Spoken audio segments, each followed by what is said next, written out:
Des acclamations nourries et des youyous à la sortie de Rebecca Enonchon du tribunal de première instance de Douala-Bonanger. Lorsque la figure africaine de l'entrepreneuriat sort du bureau du procureur, la joie de ses partisans à l'entrée du tribunal résonne pour célébrer la femme libre. Merci du fin fond de mon cœur, je suis tellement touchée, vraiment très émue, merci. J'ai honte du comportement de certains Camerounais qui prennent des responsabilités, en fait, qui prennent des décisions qui vont affecter et souiller le Cameroun. Mais je n'aurai jamais honte de ce pays. 3 jours de garde à vue à la Légion de gendarmerie du littoral, cette privation de liberté a-t-elle affecté son moral?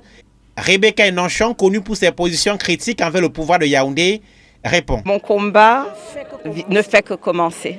Donc si quelqu'un pense que ça c'est la fin, ce n'est que le début. Yes! Elle était accusée d'outrage à magistrat alors qu'elle avait demandé l'ajonction des procédures lors d'une audition par le représentant du procureur général au sujet d'un litige familial l'opposant à son frère. En matinée, une greffière a été entendue comme témoin dans le cadre de cette affaire.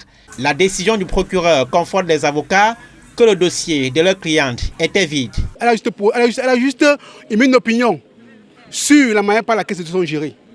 Donc elle a l'impression de poursuivre pour un délit d'opinion. Et c'est contre la démocratie, c'est contre la justice, contre le droit. Donc elle a voulu violer sa liberté d'expression parce qu'elle estimait qu'un de ces dossiers était mal géré. Vous convenez avec moi que lorsque le procureur de la République décide de ne plus poursuivre, ça veut dire que, comme on le clamait haut et fort depuis le début, ce dossier était pratiquement vide. Il n'y avait rien dans ce dossier. Bon, je pense qu'ils ont essayé d'enquêter, ils ont tout fait, mais ils ont trouvé qu'il n'y avait rien à lui reprocher.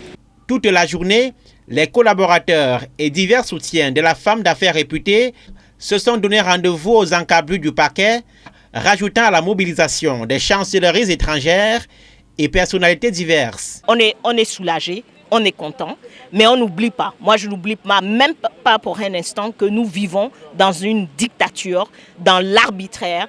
C'est inacceptable et on doit tout faire pour que ça cesse. Dans ce dossier, les avocats et proches de Rebecca Enonchon, qui a récemment signé avec une vingtaine de femmes camerounaises une lettre au Fonds monétaire international contre de nouveaux appuis financiers au Cameroun, ont énuméré les violations des droits de la femme d'affaires, le fait d'avoir prolongé sa garde à vue pour auditionner un témoin, contrariant l'article 119 alinéa 3 du Code de procédure pénale, le fait d'avoir gardé une personnalité connue et présentant les garanties de représentation en justice et en filigrane, l'absence d'équité dans le procès comme l'exigent les directives de la Commission africaine des droits de l'homme et le pacte des droits civils et politiques.